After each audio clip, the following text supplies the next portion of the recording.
Salut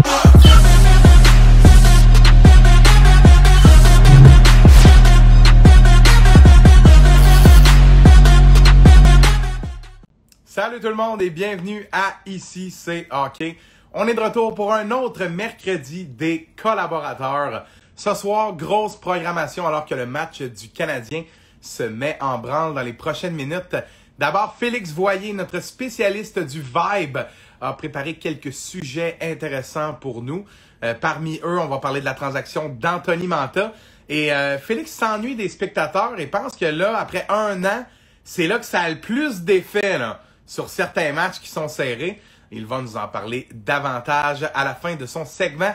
Et en deuxième partie d'émission, eh bien, c'est Simon Bédard, notre gars sur le beat du CH, qui était au Centre Bell lundi. Bien, Simon va nous faire un grand tour de l'organisation du Canadien, puisqu'on va parler du Rocket de Laval, on va parler de la prochaine équipe de la East Coast Hockey League qui va apparaître à Trois-Rivières très bientôt.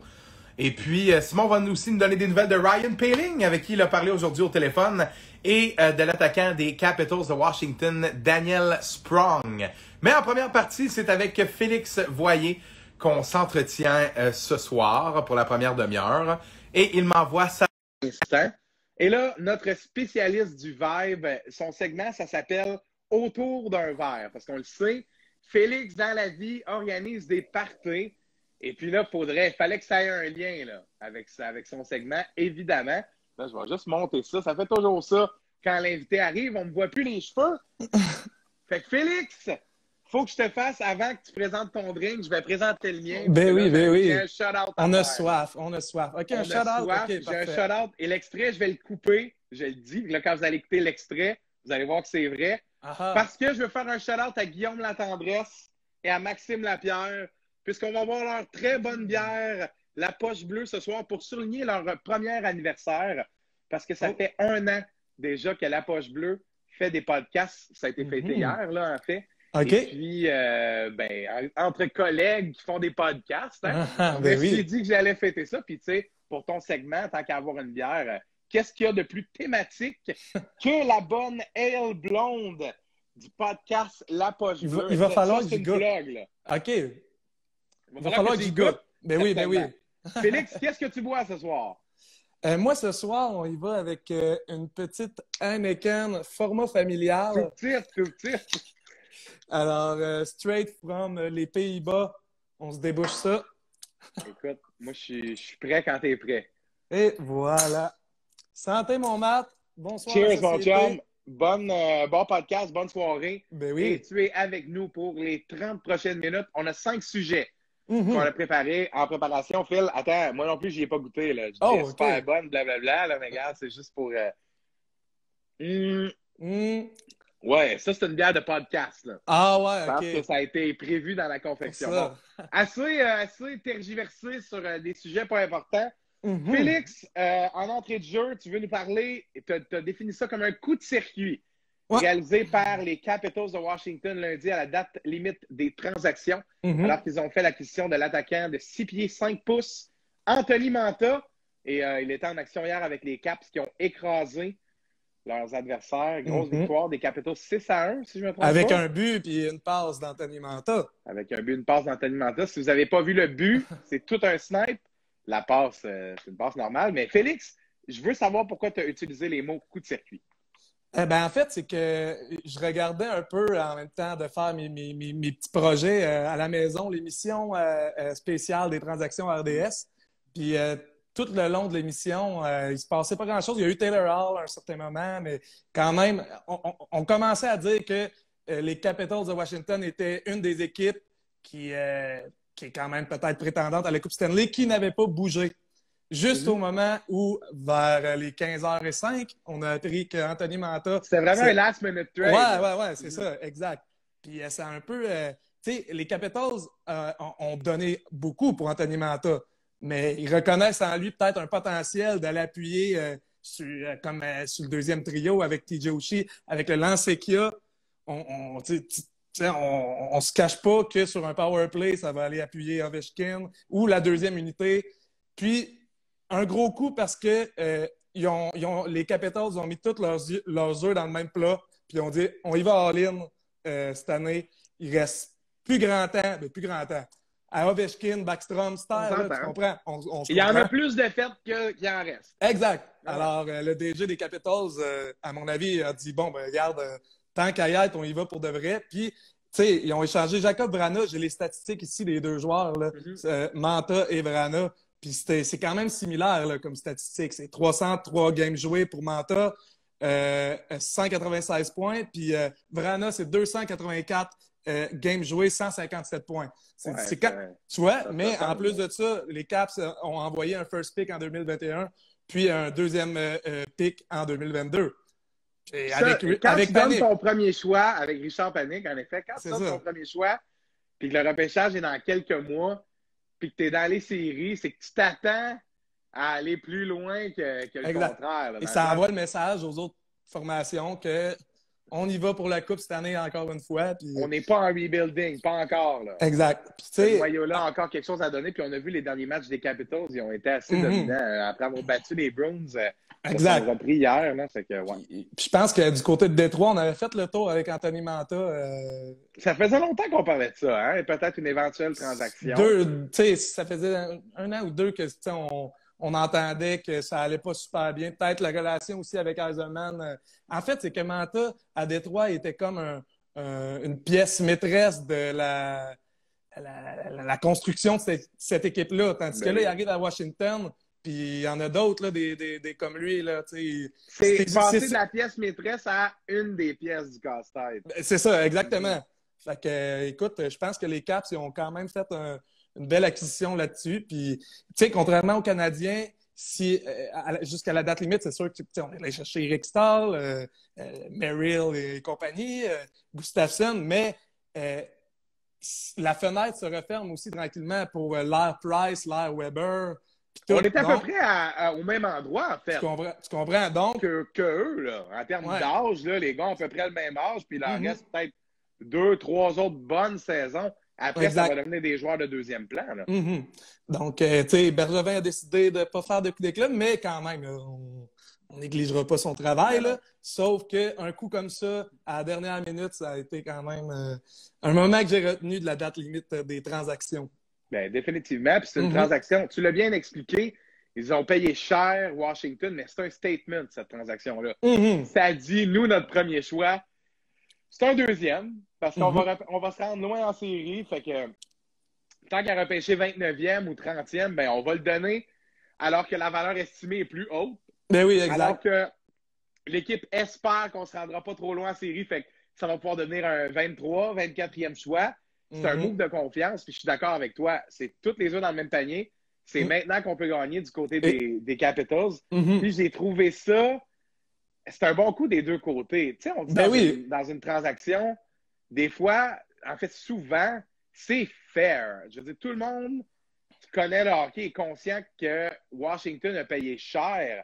Mais ceux qui connaissent encore mieux ça comprennent que c'est justifié. En fait, c'est gagnant-gagnant. C'est gagnant-gagnant. Et en fait, même si les Caps perdent leur pari, qui serait de ne pas se rendre si loin que ça en série, qu'est-ce que l'importance de ce 25e choix-là, alors qu'on n'a pas beaucoup vu les jeunes, alors que la OHL n'a pas joué de l'année. Fait que, tu sais, moi, je trouve que c'est un pari qui est pas trop risqué. Je pense que les Red Wings, pour échanger un gars qui a un contrat encore jusqu'à... Il reste 3 ans après cette année à Manta. Ouais, exact. À 5,5 millions. Fait que si ce gars-là score 40 buts l'année prochaine, ça devient un vol pour 3 ans. Et ça va dépendre. Mais c'est établi à Washington, puis ils n'ont pas trop cher à payer. Puis Washington aime ça, les gros joueurs. Tu sais, des gros joueurs qui font... Tu sais, que non seulement ils scorent, mais en plus... C'est une équipe qui s'impose. Ah oui, c'est ça. Ils sont pesants... Tom Wilson, des gros joueurs comme ça, même Alex Ovechkin. TJ Oshie qui est pas grand, mais qui déplace de l'air quand même. Ah oui, il est combatif. Tu comprends? Fait que, non, ça fit avec Washington, puis je pense que ça peut être un ajout vraiment qui va faire peut-être une différence à court terme et à moyen terme peut-être, là, on va voir. Là. Puis peut-être même à long terme parce que Manta, c'est ça. De 25 ans, si je me trompe pas, Anthony Manta, en tout cas, dans ces eaux-là, mi-vingtaine, certainement va faire partie de la relance de ces Capitals. Parce qu'il y en a plusieurs qui vont avoir pris leur retraite et lui va être encore à une étape charnière de sa carrière, début trentaine. C'est ça, exact. C'est un bon move pour Washington qui s'assure un peu une relève pour marquer des buts. J'écoutais une entrevue qu'il a accordée avec Louis-Jean là, de TVA Sport aujourd'hui, cet après-midi. Puis il disait que juste le fait d'aller à Washington, juste d'arriver dans un vestiaire où ils ont du plaisir à jouer, ou que l'ambiance c'est une autre ambiance. À Détroit, c'est tendu. Il expliquait ça qu'à Détroit, le fun était vraiment pas comparable à celui de jouer au hockey à Washington. Là. Fait que juste pour un gars de même qui était... lui, il a fait passer sa carrière à Détroit à perdre, puis écoute... Mais depuis qu'il a 20 ans, il attend que... il attend que ça se bâtisse. C'est ça, puis ça n'a pas marché à Détroit. Fait que, il y a une autre chance à Washington. Non, bon point. En tout cas, bien pour cette transaction-là. Bon détail, bien fait, Félix. Ça va être à suivre de voir ce qu'Anthony Mantha va pouvoir apporter à cette formation-là. En deuxième partie, on parle des Maple Leafs de Toronto. On a un peu abordé le sujet avec Bissot lundi. Mais là, on parle plus précisément du changement de cap que ça a donné à cette organisation-là. Je m'explique. Selon toi et plusieurs autres, Foligno, c'est la pièce qui manquait à Toronto pour avoir la hargne nécessaire de passer la première ronde de série, parce qu'on sait que ça va être le test. Là. Si Toronto arrive en série, gagne la première ronde, fortement, ils vont jouer contre le Canadien, là, fort probablement. Pour ça, ouais. Donc, mais, tu sais, moi, c'est ça. Avant, comme je te disais, avant Toronto, avant qu'ils aillent faire leurs dernières acquisitions, là, je croyais pas en cette équipe-là en séries éliminatoires encore. Mais là, avec l'ajout d'un gars comme Foligno qui brasse de l'air comme ça se peut pas sur le centre d'un troisième trio avec Wayne Simmons, puis écoute, je sais pas qui sur gauche, Hyman, par exemple. Écoute, je pense que c'est un élément que Toronto manquait pour pousser plus loin en série. T'sais, on l'a vu quand les Blue Jackets sont allés... on jouait contre Tampa Bay, ils les avaient battus en 4. Là. Foligno avait été vraiment... C'était lui le capitaine, là. Tu vois, exact. Puis il dérange les joueurs. Puis je trouvais que il va être capable d'aller déranger les Shea Weber, les Ben Sherratt de ce monde, là. Il va être capable de les affronter, de les confronter. C'est un joueur moins vieux un peu déjà que les vétérans acquis par les Maple Leafs. Ça veut dire sans rien enlever à Joe Thornton. Il n'est pas dans fleur de l'âge non plus. Non, mais... puis on le voit. C'est sûr, 33 ans, Nick Foligno, mais 33 ans, techniquement, tu as encore du bon hockey dans le sac à dos. Puis je pense que c'est la raison pour laquelle son âge, là, 33 ans, c'est juste assez d'expérience. Capitaine, 33 ans. Juste assez d'expérience pour valoir ce premier choix de fin de ronde-là à nouveau. Mais comme il n'a pas 36, 37 ans, encore des jambes, en même temps, ça fait 10, 12 ans qu'il est dans la ligue. Mais il y a la c'est le meilleur des deux mondes. Il a la tête encore. Fait que c'est un peu un hybride qu'on n'avait pas dans l'équipe des Maple Leafs. Puis moi, je trouve ça intéressant à le point de... C'était le capitaine des Jackets dans cette série contre le Lightning. Exact. Puis c'est un joueur qu'on peut utiliser à toutes les sauces. C'est un ailier à l'origine qui peut aussi jouer au centre. Il a déjà marqué des buts aussi, tu sais, quand même. Oui. Peut-être pas déjà été un bon joueur. Peut-être pas des façons les plus élégantes toujours, mais meilleur que son frère Marcus. Qui lui est plus un agitateur. Nick Foligno produit des Sénateurs d'Ottawa. Moi, je me rappelle de lui. Le père de Foligno a joué dans la Ligue nationale aussi. Petite anecdote. Le premier match que je suis allé voir de ma vie au Centre Bell, non, pas le premier match, mais peut-être le 2 ou le troisième, c'était avec mon grand-père, c'était contre les Sénateurs. Joël, qui est décédé aujourd'hui, je pense à toi, qui aurait adoré écouter notre podcast, un mordu de sport, et mélangeait Nick Foligno, qui était une recrue là, à l'époque, ça fait de ça 10-12 ans, justement, mélangeait Nick Foligno avec son père, dont le prénom, Marc, dont le prénom m'échappe, qui a joué dans la Ligue nationale aussi, et arrêtait pas de l'appeler par le prénom de son père. C'est quelque chose qui m'a marqué et pour moi, ça témoigne à quel point Nick Foligno, qui approche de sa fin de carrière, c'est les joueurs avec lesquels on a grandi. Là, je me souviens de lui avec les Sénateurs alors qu'il se développait. Puis il s'est rendu le gars qui se fait échanger au deadline pour aider une équipe pour un playoff push. C'est un changement de quand même, hein? Ça ne nous rajeunit pas quand même. Ça, c'est sûr. Puis je vois Milan Lucic à l'écran là, parce qu'il y a le match derrière ici. 1000 matchs dans la LNH. J'aurais pensé que Milan Lucic, alors que ça n'a pas très bien été quand il a signé avec les Oilers, aurait pu atteindre ce plateau-là. C'est Non, exceptionnel, hein? mais il a fait sa place à Calgary. Puis hier, il a droppé les mitaines, comme on dit. 2-3 claques sur le pif avec Sabourin. Ouais, Ben du plaisir. Laisse pas sa place, lui, Sabourin. Là. Non, il n'a pas peur, pareil. Non. Il avait lâché aussi les mitaines contre Ryan Reeves. Pas froid aux yeux, le kid. Non, pas froid aux yeux. Puis ça, c'est un gars qui s'est créé un chemin de la Ligue américaine. Bref, on partira pas sur Scott Sabourin ce soir. Mais quand même, une bonne acquisition aussi des Leafs. Un autre produit des sénateurs que les Leafs vont chercher. Ils l'ont signé en début d'année dans la Ligue américaine. Puis le gars s'est rendu encore dans la Ligue nationale. Puis, tu sais, les acquisitions comme aussi David Riddick. En attendant, on sait pas. Tu penses quoi de ça, Phil? Ben écoute, je sais pas si Fred Anderson va revenir. Est-ce qu'on n'a pas une nouvelle là-dessus? Je pense que c'est une police d'assurance. Là. C'est une police d'assurance pour ça. Qu'il soit à 100%. Puis de l'autre côté, il y a Jack Campbell qui a quasiment volé le spot de numéro 1 à Fred Anderson. 11 victoires de suite et battu le record de Price. Il bat le record de Price et le gars se blesse, Fred Anderson, en fin de contrat. La machine à rumeurs décolle. Va-t-il re-signer? Est-ce que Toronto cherche un autre gardien? Ben, tabarouette, le gars qui le remplace gagne ses 11 premières games. Comment envoyer un message que tu es remplaçable quand le gars qui te remplace, tu comprends, gagne 11 de suite?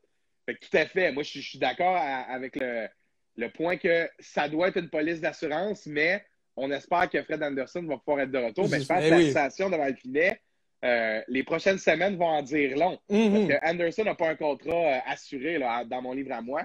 Jack Campbell semble montrer qu'il est capable de faire le travail. Puis David Rittich, c'est quand même pas un gars à sous-estimer. C'est un gros gardien, pas repêché, trouvé par les Flames quelque part en République tchèque, au milieu de sa vingtaine, âgé de 27 ans, maintenant échangé contre un troisième choix. Puis encore Dobes qui fait payer 1,5 million à Calgary. Fait que, regarde, hein. Il a fait quelques twists quand même. C'est quand même impressionnant comment il a réussi à manœuvrer malgré la contrainte salariale. Il y a 2 ans, il n'y a rien de ça qui existait. C'est ça, exact. Ça a complètement changé. Là. Les DG, il faut qu'ils composent. Tu sais, plusieurs transactions en 3 équipes, comme avec David Savard, les Leafs qui ont fait ça, en Toronto, à Tampa Bay, pas à Tampa Bay, pardon, à Washington. Fait que, tu sais, les DG, ils n'ont pas le choix d'être créatifs pour cette date limite des transactions, particulièrement. Là. Ben, on dit que le hockey, c'est une business, autant que ça en soit une à 100%. Moi, je trouve ça ultra intéressant.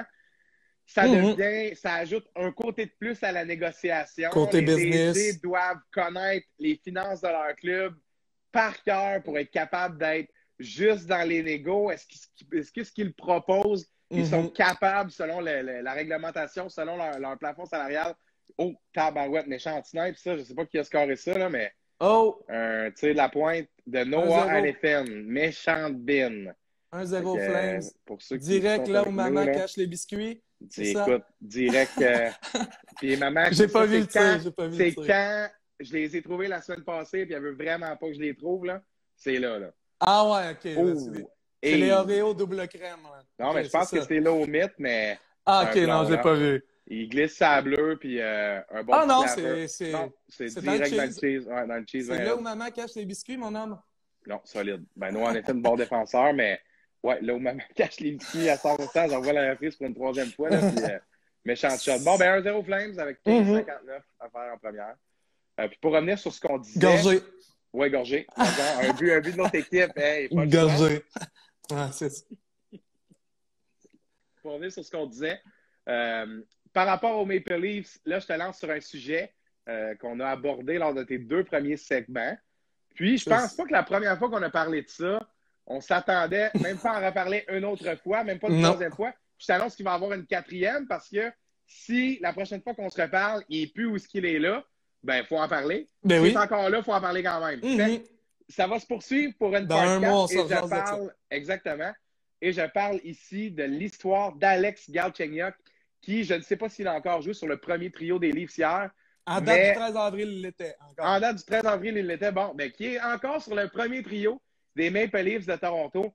Comme quoi, ce sport-là, il peut arriver pas mal n'importe quoi. S'il y avait eu une cote pour un pari en 2015 qu'Alex Galchenyuk, en 2021, allait être sur le premier trio des Maple Leafs, je ne pense même pas c'est un chiffre qui existe. Tellement c'est peu probable, mais en tout cas, ça arrive présentement et Gauchi est vraiment en train de relancer sa carrière. Ce gars-là a, écoute, un 3e choix, on s'entend que le gars a du IQ, là. Si on ne doute pas de ça, c'était son coup de patin. Des habiletés aussi, quand même. Mais là, on dirait qu'il s'ajuste, semble avoir compris des choses. Qu'est-ce que tu vois là-dedans, Félix? Ben, écoute, Matt, on s'est parlé la dernière fois, c'était le 17 mars qu'on s'est parlé, puis Galchenyuk venait tout juste d'être rappelé de la Ligue américaine des Marlies. Il avait fait son séjour d'environ 6 matchs là-bas. Puis venait tout juste d'être rappelé dans le grand club, en fait. Il n'avait pas joué encore de match. Là. Pour recul, c'est 17 mars, donc ça fait un mois.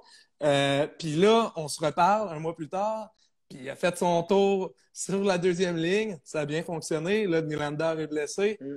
Monte sa première ligne avec Matthews puis Marner. Fait que, écoute, on est parti à notre première chronique d'un gars qui faisait ses valises à tout bout de champ à notre 2e chronique. C'était rendu un gars qui jouait dans AHL. Puis là, on est rendu sur le premier trio de la Ligue nationale. C'est cocasse. Il n'y avait rien de prévu là-dedans. C'est quand même très cocasse. C'est ça. On n'a pas eu le choix de suivre cette épopée-là. Hein? Quand même. Exact.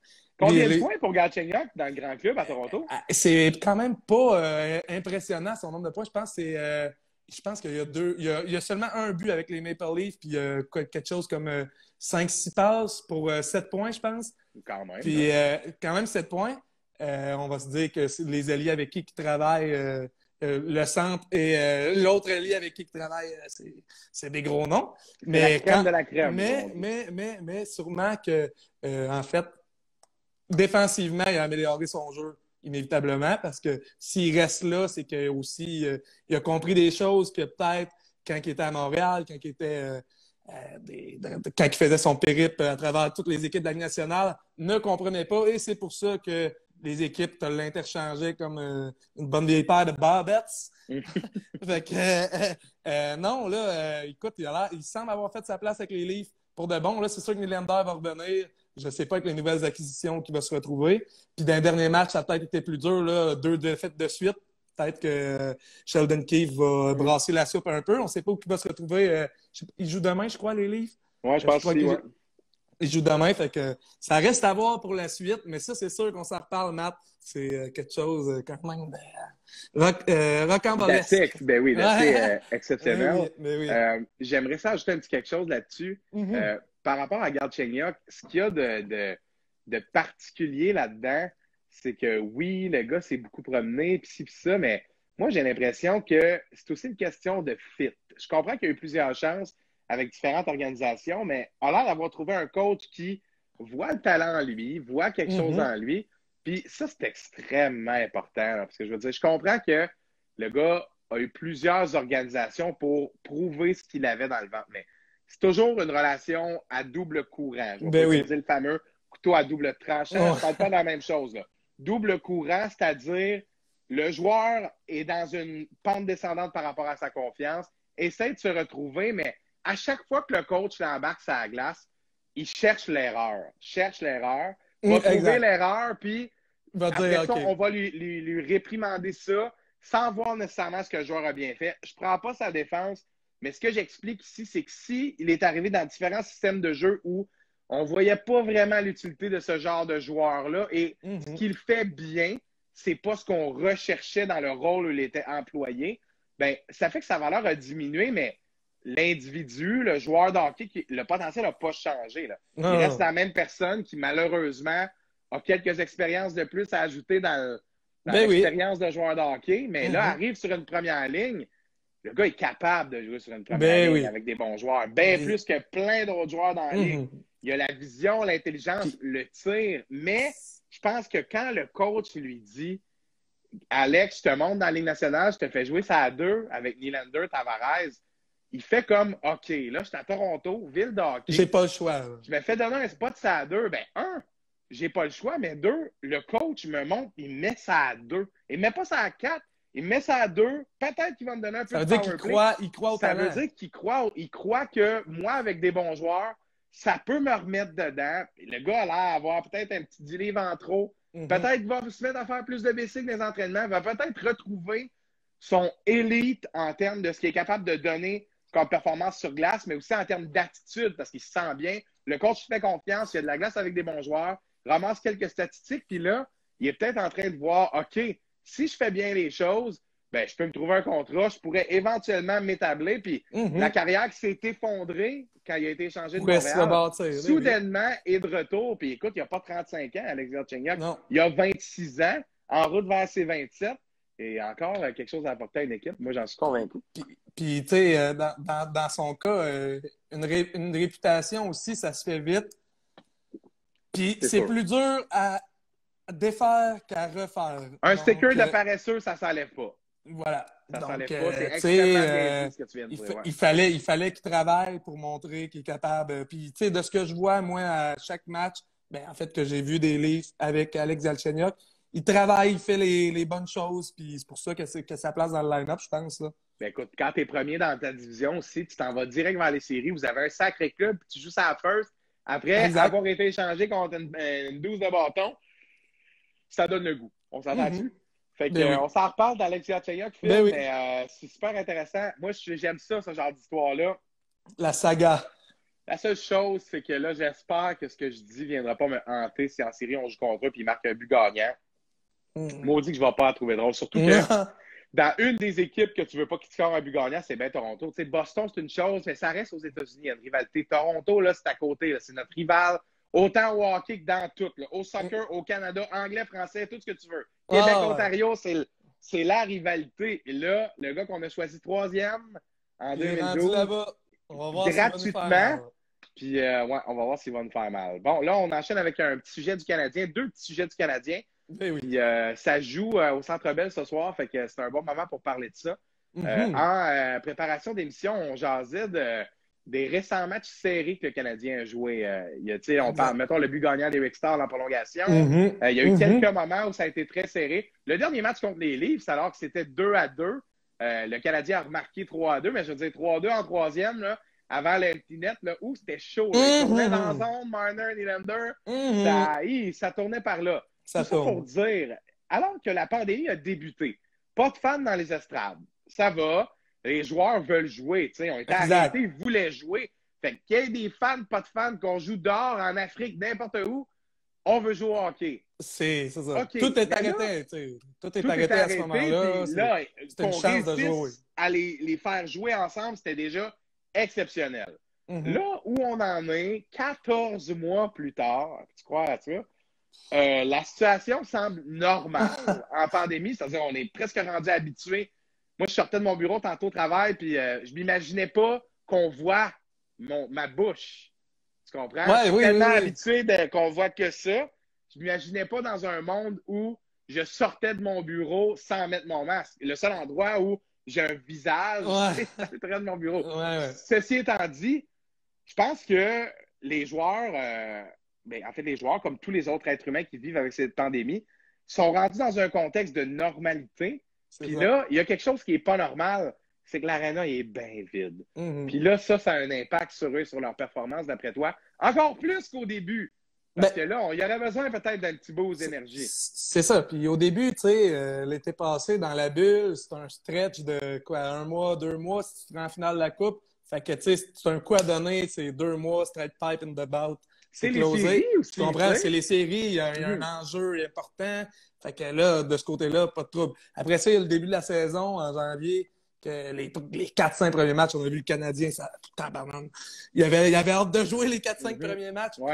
Puis tu sais, ce que je remarque là, dans les derniers matchs, je pense que c'est jeudi passé, quand que les Canadiens ont perdu contre les Leafs, puis c'était relativement serré. En troisième période, j'écoutais le match dans mon salon, puis je voyais pas de partisans, puis je voyais les gars. Tu sais, quand tu essayes de scorer en plus depuis 2 périodes, ça rentre pas. Puis là, tu as besoin juste d'une petite affaire, là, le 7e joueur, comme on parlait. Là. Le 7e joueur qui vient donner de l'adrénaline puis du chien un peu pour aller faire le but qui fait mal. Là. Ben, j'écoutais ça, puis je me disais, Colin, on dirait que là, les partisans, de plus en plus, en fait, le manque de partisans se fait ressentir auprès peut-être des joueurs dans des moments importants, là, je parle. Quand tu gagnes la game puis tout va bien, c'est facile, tu y vas, puis un après l'autre. Mais dans des matchs serrés ou dans des situations où t'essayes, tu scores pas.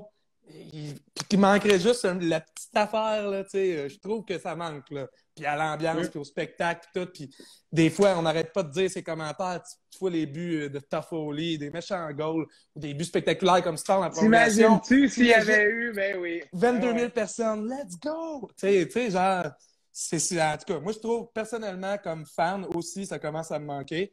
Puis j'ai l'impression que pour les joueurs aussi, tranquillement, pas vite, la normalité s'installe, puis c'est dur de toujours pousser quand tu sais, à un moment donné, t'allonges ça sur 56 matchs. Il faut que tu ailles du chien pendant 56 matchs sans avoir quelqu'un qui te go. Là. Oui, c'est un super bon point. Il y a les téléspectateurs, mais en tout cas, c'était mon petit point. Là. Je vois qu'il est 7h32. Là, je veux pas trop. Mais c'est correct. Il nous reste qu'un seul point à discuter. Il est assez léger. Fait que c'est très léger. On peut conclure là-dessus sur le point des partisans. Moi, je suis relativement d'accord avec toi, puis je souligne le raisonnement, beau raisonnement. C'est-à-dire que la bulle, c'est une stretch, c'est des séries, Puis au moment de la bulle, on se dit, la prochaine saison, là, en 2021, il va y avoir des fans, là, au moment où on joue cette bulle-là. Oui, ça fait 56 matchs, étendu dans le temps. Les joueurs voyagent, jouent des 3 en 4, ça.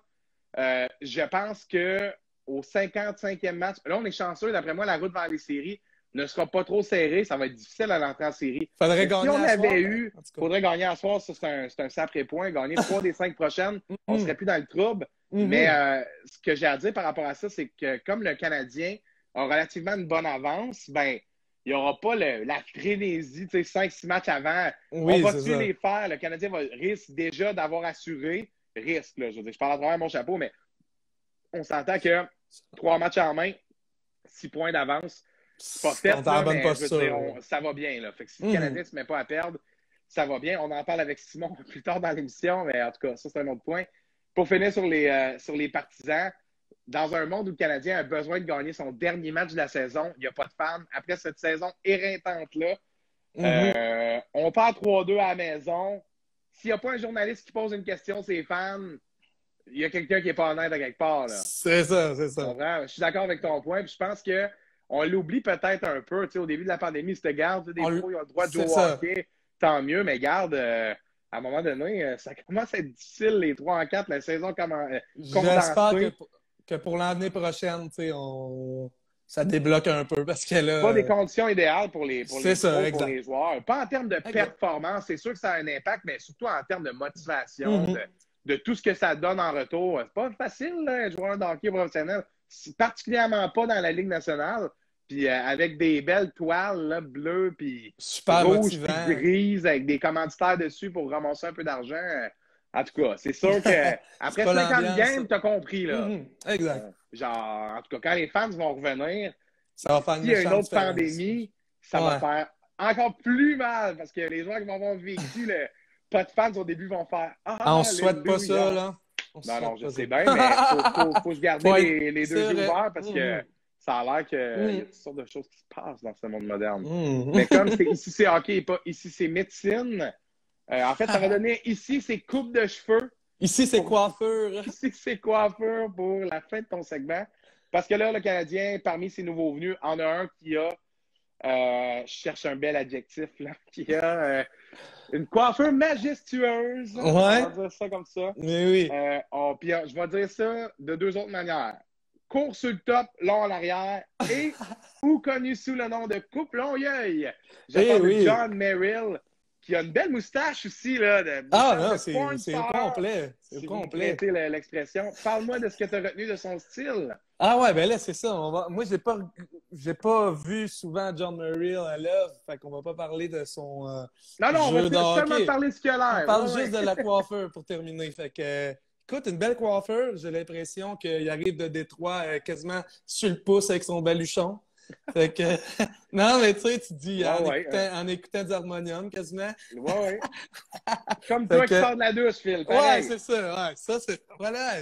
Tu vois, j'aime ça.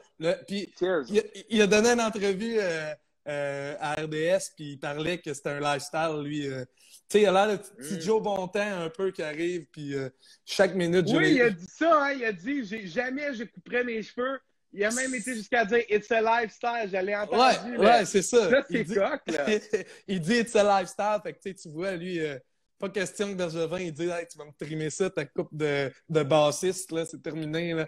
Quand ils se sont parlé au téléphone, il a dit « Là, si tu viens de trader un choix, puis tu penses que tu vas faire ton Lou Lamoriello, là. » Ouais, c'est ça, exact. Non, lui, il s'en vient, puis tu sais, il s'en vient juste à la game, il est authentique. J'ai trouvé ça bon, la petite entrevue. Tu vois que il s'en fait pas trop. Sur le gars, hein? C'est ça, c'est ça. C'est un gars décontracté qui fait ses affaires. Puis mes cheveux sont même. Je les porte comme je veux. Moi, je joue au hockey. Puis ultra décontracté. Moi aussi, j'ai ouais, c'est ça. Tu sais, je pense qu'il va embarquer sa glace pour quasiment se fumer une top, là, tu sais. Je vois notre ami Hubert qui écrit « Ah, ta coupe de bassiste, c'est vrai que c'était bon. La coupe de bassiste, là, c'est quand même bonne. » Ben écoute, je vais être honnête, là. J'en ai dit une coupe à soir, mais la coupe de bassiste, je la prends de JC. Que j'ai écouté à 17 ans. Ouais, il a sorti ça? Il a dit, alors, John Merrill qui arrive, le bassiste, en tout cas. Fait que je la prends de lui. Je lui donne le crédit. Ben, santé à JC, qui, avec ses expressions colorées, on essaie de faire crédit parce que c'est toujours bon écouter JC, faire des belles analogies sur le Canadien et ses nouveaux venus qui ont des coupes de bassiste. Il est solide. Oui, il est solide. Solide comme l'émission de ce soir, Phil. Yes. Parce que ton segment, ça s'est très bien passé. C'était très intéressant. Merci, mon chum. Une troisième fois que tu étais avec nous. Avec plaisir. On se reparle très bientôt. Puis il y a un sujet qu'on n'a pas le choix de faire un suivi. C'est où sera Alex Galchenyuk? Écoute, ça va peut-être même donner le nom de ton segment si ça continue. Il va peut-être avoir un jour là, son nom, là, je prends la bière comme exemple, gravé sur la Coupe Stanley. Ah, on sait pas. Écoute, c'est pas quelque chose qui me ferait chaud au cœur, mais j'envoie un throwback à mon statut de cette semaine. Est-ce qu'on est un joueur de battre les Leafs? Non. Et si ça arrive, je le garde. Vous l'aurez entendu. Ici, c'est hockey. Merci d'avoir été avec nous. Notre spécialiste du vibe, Félix Voyer, qui est venu faire son segment autour d'un verre. Cheers, mon chum. Bonsoir, la société. Bon match. Et oui, bon match. Bonne fin de match. Alors, c'était Félix Voyer qui est avec nous pour ce premier segment de ce mercredi des collaborateurs. On s'en va rejoindre Simon Bédard, qui va être avec nous dans une minute à peine. Puis là, ça va être intéressant avec Simon. Restez là parce que s'embrasser sur les médias sociaux dernièrement. Moi, j'ai fait un statut pour la date limite des transactions. J'ai dit, là, on doit mettre la pancarte à vendre. Le Canadien n'y arrivera pas sans Price et Gallagher. Là, je parle comme un JC, hein?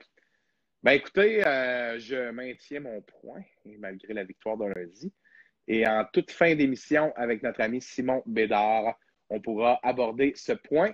Mais avant tout, on parle du Rocket d'entrée de jeu avec Simon. On est de retour dans une minute.